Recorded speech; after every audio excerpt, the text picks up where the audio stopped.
I've got some paracord, red paracord. Got a silky gomboy, but you could have any sort of saw. Got a hatchet. Got some wire. These are both 20 gauge. I've got some stainless steel 20 gauge wire, and I've got some galvanized steel multi-tool, so Leatherman Wave Plus. Now this might get changed up. Got a spool of fishing line. Want to look for another one that will be a bit different than this, but this will get me going. So what I want to make is a fishing rod and reel, a Bushcraft fishing rod and reel, and I'm going to be using materials that you'd have if you're on the show alone. It doesn't have to be if you're on alone. This can just be in general if you're out there and you want to make a fishing rod and reel in the bush. You've got these materials to do it with. I'll get into it.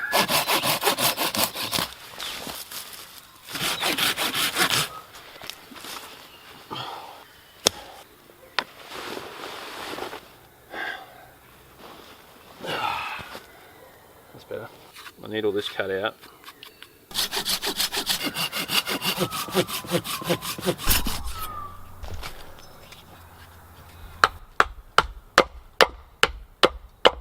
This was the original spool of fishing line. I said I wasn't going to use this. This is just so I could get my sizes right.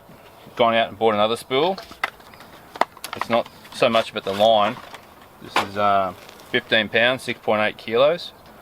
But on the spool itself, look at the back of it, I'm going to make a handle on the back of that.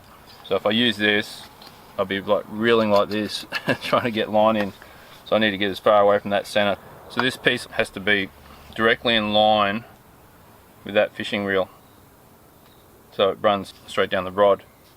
And this piece is going to actually be on the underside without cutting my leg. Ground's all muddy here. It's been raining so much. I'm trying to do it so you can see what I'm doing here.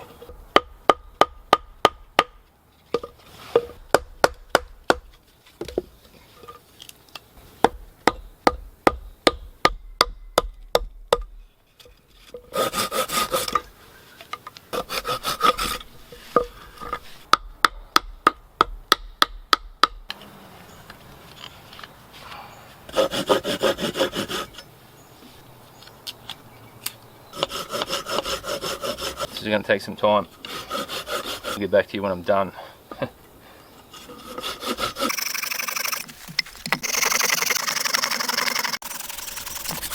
Starting to sort of take shape.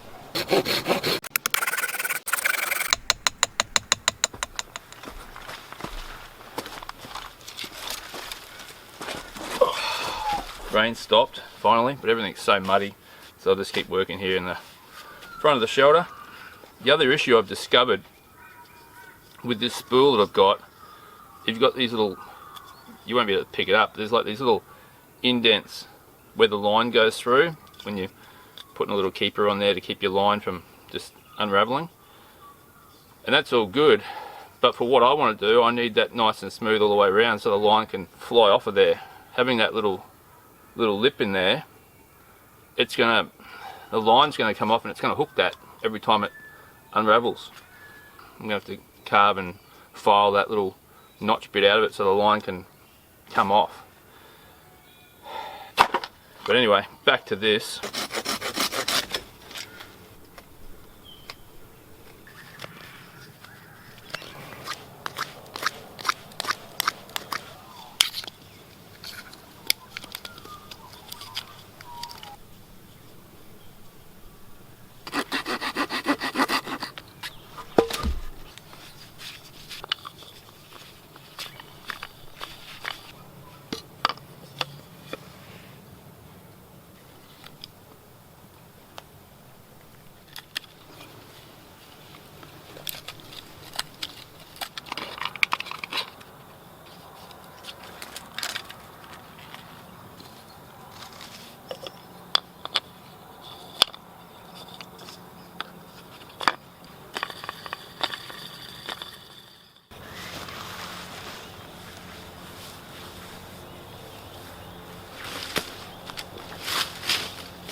what I've got here is just some inner strands out of the paracord that I stripped out earlier. It does pay to wrap all this up. I'm not too concerned because it's only a metre and a half long. Not that difficult to untangle it. Alright, you're not going to be able to see it I don't think, but I've shaped it more on one side so it sort of curves over, and that was just because when I was holding it to guide the line, when it was just sort of squared off, it held my hand too far to this side, and it was, I could do it, I could still manage to work the line back and forth on the, as I'm reeling, but over time it would have been tiring because I'm constantly straining. So by rounding that off, I can rotate my hand around further and get a more centralized position for my finger when I'm reeling. Yeah, it's all about ergonomics. Don't know if you can hear that. It's rain on the tarp roof of this shelter, and I'm so over the rain. Had so much of it.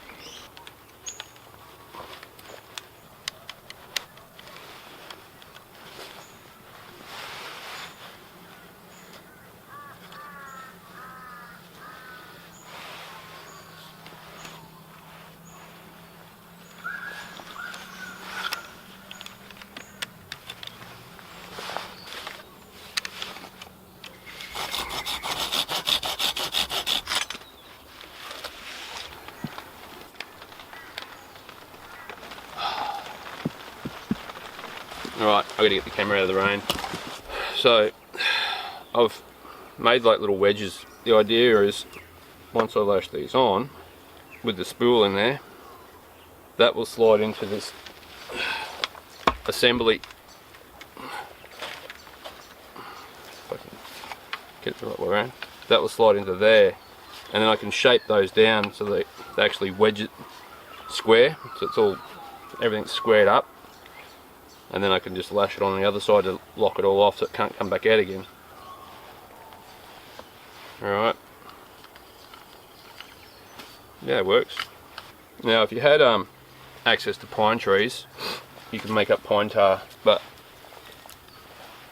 I don't have pine trees here. As much as I wish for them on an almost a weekly basis, I still don't have pine trees. Got to work with what you've got. So I always say,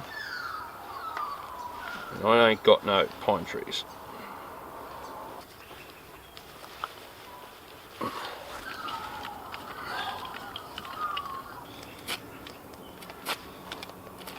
Trying to get this without hopefully smacking the camera. So I'm trying to get it in line with that rod. I need it to come across further, and so I need to cut those wedges further so I can get further in there.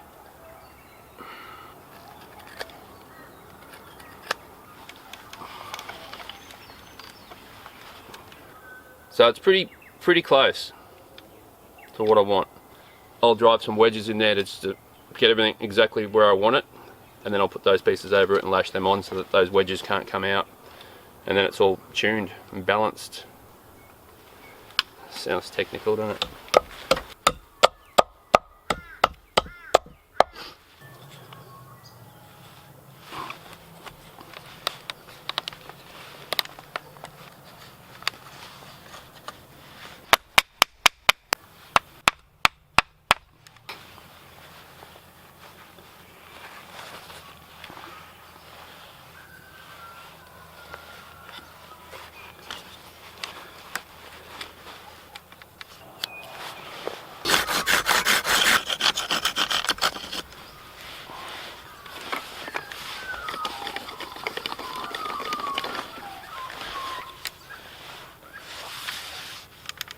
Looking pretty good.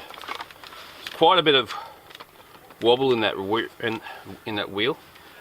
Quite a bit of wobble in that reel. Need a coffee. So reel it like that, turn it around like that, cast out.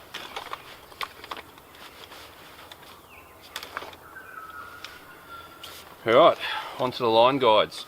I want that first guide to be maybe about that round.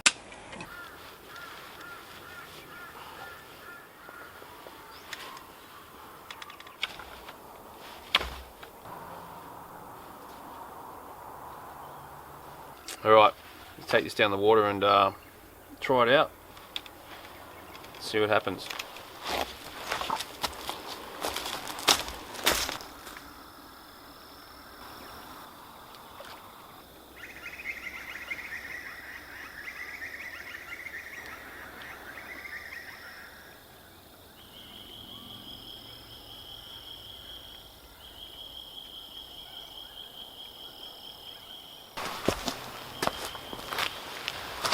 So I knew before I went and tried it out there was going to be an issue, and I'll get into that issue in a second, but I'll just point out the other things that I've discovered that are wrong with it. Now, it's not a failure, because there's so many things I've learnt in making this that I didn't know beforehand, and I'm getting to share them with you, so now you know the mistakes that I've made, so you don't have to make those same mistakes. You can go out and make all new mistakes of your own.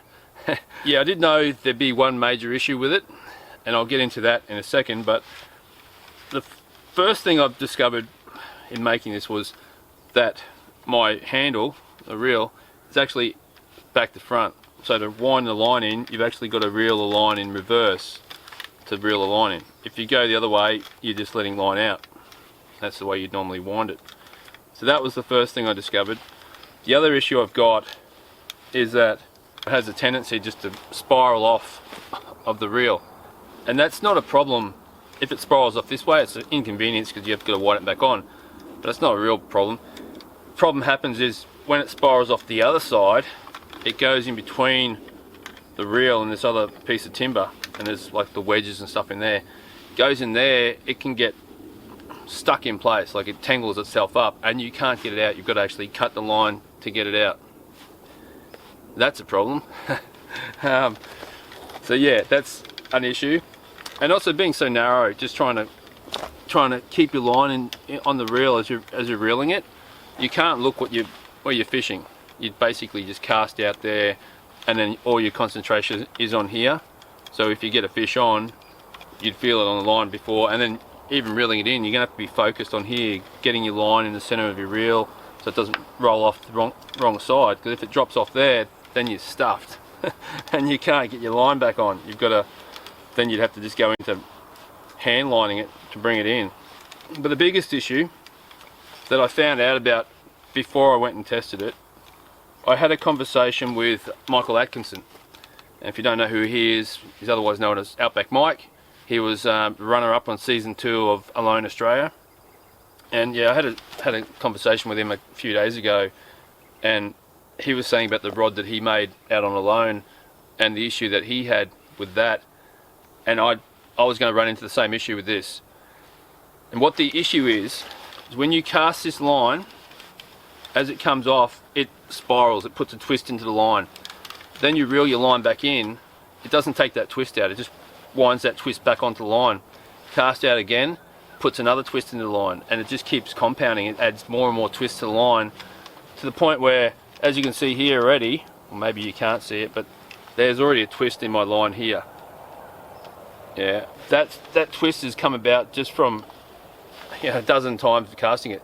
So you imagine casting that all day, it gets to a point where it's not usable. You simply can't, it just twists up as it's coming off the reel, as it's sitting on your line. Everything is just twisted up because it's got so much twist in the line. You've then got to strip the whole lot of line off and try to manually untwist it all before you can keep going again, which isn't practical. So that's an issue. How Mike resolved it and how I'm going to resolve it, that'll be in part 2. sorry about that, but I'm trying to keep these videos short. I don't want to make this into a 40-minute video. I'm trying to keep it as short as possible. Part 2 will be resolving this issue, or trying to resolve the issue.